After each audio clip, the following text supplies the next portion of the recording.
Our life, our choices are to be determined by our consciousness. We respect consciousness. And if we respect consciousness, we cannot kill it anywhere it exists.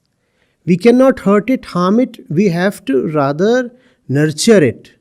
We have to love it. And that's what veganism is about. Wherever there is consciousness, respect it. Do not exploit it.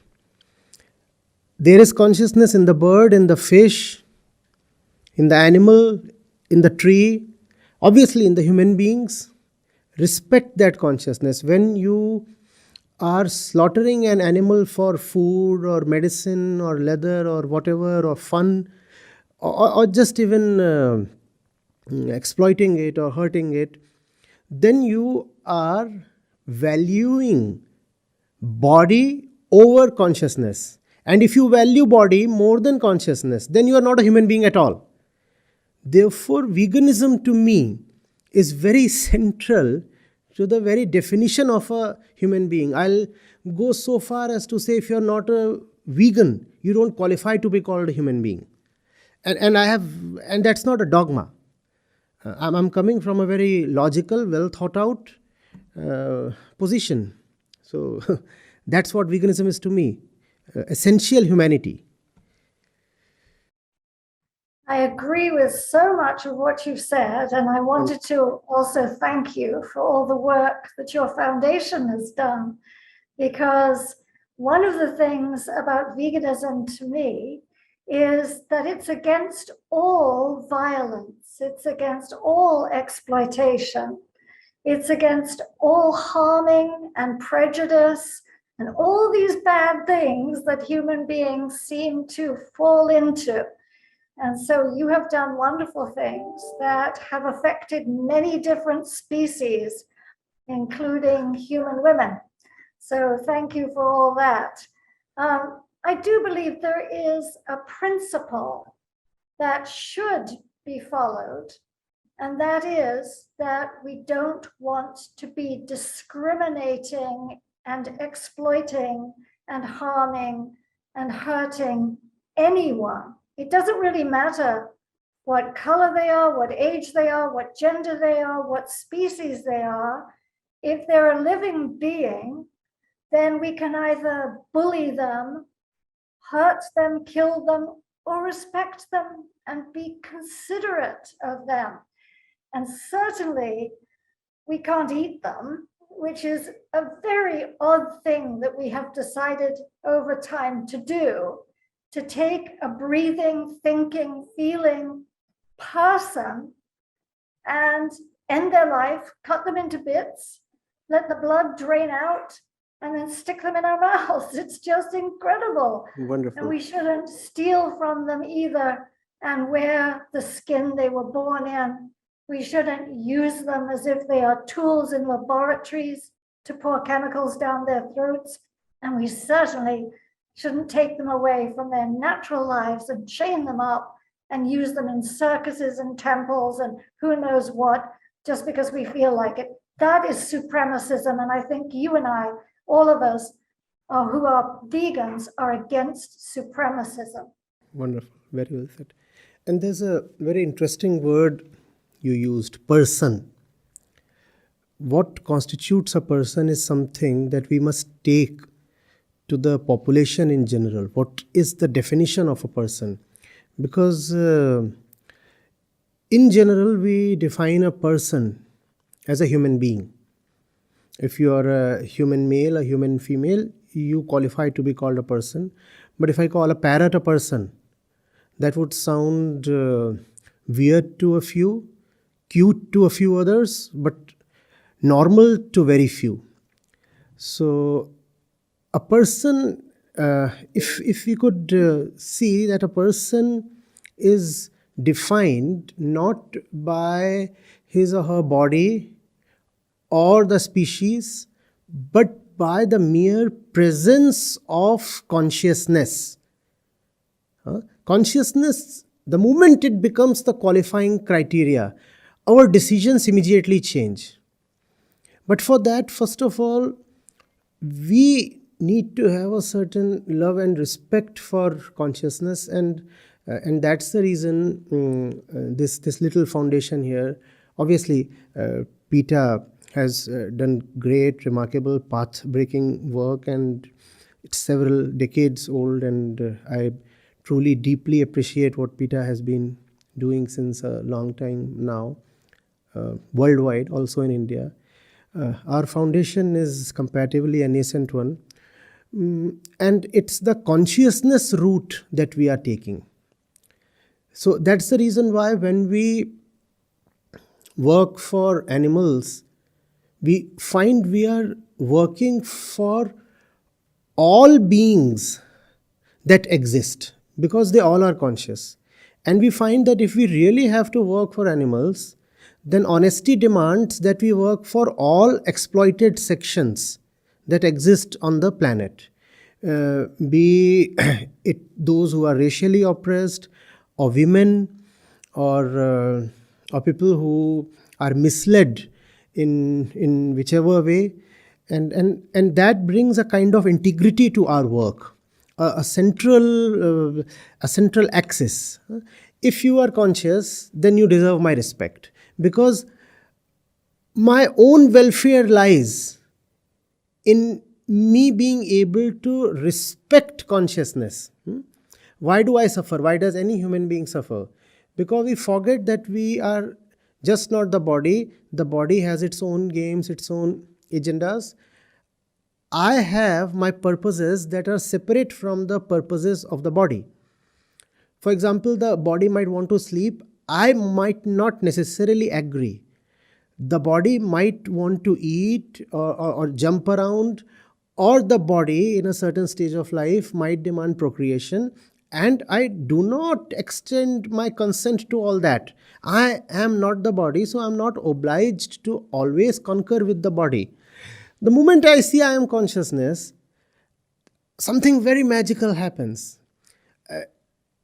Wherever consciousness is seen, it becomes an expression of who I am. How can I kill myself then?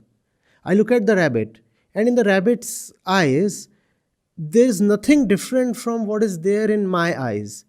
All right, the shine might be different, the form might be different, but the essential characteristic is the same. I do not want to die. The consciousness here says, well, there is more to explore, more to achieve. Probably there is something called liberation that is still left. So there is a certain hunger in my eyes.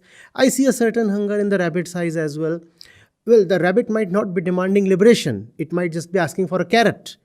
But there is that desire there. So in killing the rabbit, I'm killing a part of myself, something very similar to myself. I could even say I'm killing myself when I kill anybody. If I hurt someone, I'm hurting myself. That's the route and the position that we are taking. And to our surprise, it's been cutting ice. In a short period of time, there have been people, really tough nuts, and chronic meat eaters, for whatever reasons, and they have just been able to come around and do things. But equally, the state of treatment towards animals in India has been deteriorating. India has traditionally been home to the largest number of vegetarians in the world, but now only around 30%, less than 30% of the population is vegetarian. So violence towards animals is on the rise, and insensitivity is rife, especially among the younger people.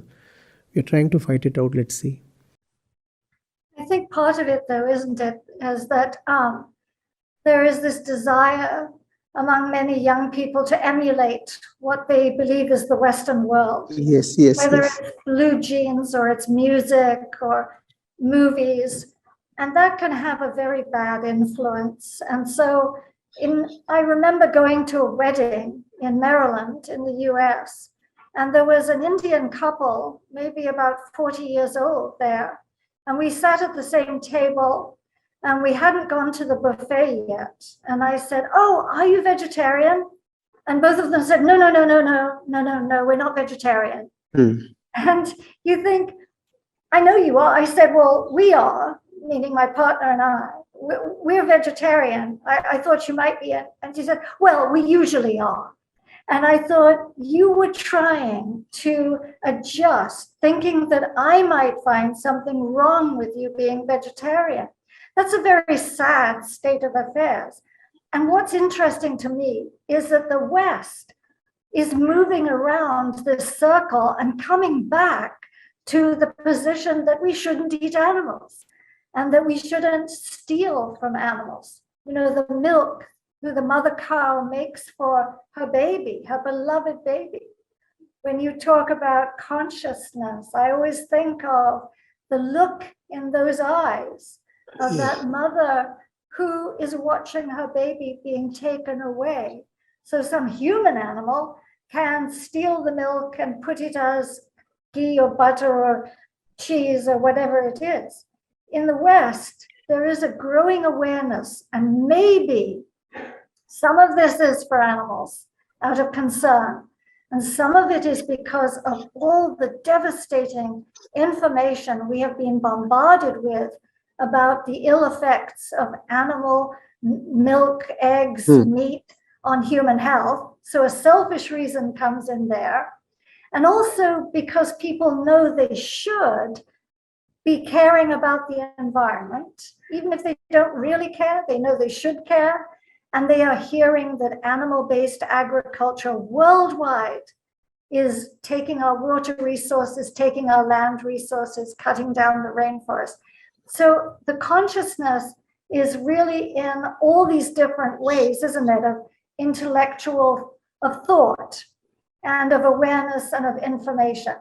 On the animal side, I think we can see they're all conscious. You can just look into those eyes and see fear in the slaughterhouse, terrible fear, wide eyes, petrified.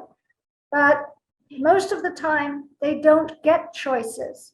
The rabbit can't have the carrot. The mother cow can't have her baby because they're dominated by the human species that doesn't think beyond what it wants itself. And I think your work in saying, look at yourself. You are more than your interests, your pleasures. You are a thoughtful, conscious being. Act like one is very, very important. Yes. And also, what is happening is, in the Indian context especially, cultural reasons succeeded in keeping a vast majority of Indians vegetarian, if not vegan, since centuries. Compared to other parts of the world, cruelty towards animals or other life forms in India was lesser. Lesser to what extent we might speculate, but certainly India was kinder towards life forms still recently. The only problem is the reasons were just cultural. And culture is man-made, so culture can change. Culture is time-bound, culture changes. So as you pointed out, the Indian youth, the Asian youth, in fact youth all over the world, they look at the West as their idol. And they want to emulate the Western culture because the image of the West is that of a successful and wealthy and powerful man. And who does not want to go after success and wealth and power? So that's what Indians have also been doing. They look at the West and say, wow, that's where you have real power and money. So they emulate the culture also, and that's where the cultural reasons meet their limits. If you are being vegan or vegetarian just because that's what goes in your family, in your tradition, or in your religion, then that won't take you very far. Cultures will change. Some other culture will come and eclipse your current culture. Then higher than the cultural reason is the biological reason. because this comes from within the organism. This does not come from the family, from tradition, from someone else, from the society. So, for example, when I look at a stray dog, and there is a feeling of empathy that arises. Without even knowing why I am empathetic, I want to do something for the dog. It's cold these days, so we want to take care of a few puppies that are that live close to our place, and we want to take care of them. We do not necessarily know the origins of that feeling, but still we want to do something, and that I take as higher than the cultural reason, because the feeling is mine to a greater extent. The culture is not really mine. The culture is a borrowed thing or an inherited thing. But the feeling arises from within me. And so the feeling works in a far better way and in a deeper way than the culture. India has been losing out due to the erosion of its culture. Feelings will help, but what really works is understanding. And that is the spiritual reason. So cultural, emotional, and then spiritual. When one really, really knows what it means to live, who one is, and what his relationship with the world is, then it becomes impossible to really hate someone or be insensitive to someone. And it's not, then it's also not just about eating animals or hurting animals. One starts living from a different center, and there is a total change in personality. One, it's a thing that will probably make you smile. One becomes vegan even without knowing it. We witness that daily, and I am enjoying sharing it with you. There are so many people in our vicinity, in the field of our work, they have become vegan. They don't even know that they are vegans. And that I take as a very innocent and beautiful example of real veganism. Veganism arising from the heart. Veganism not as a concept borrowed from somewhere, but as a living thing that has just sprouted from your very center.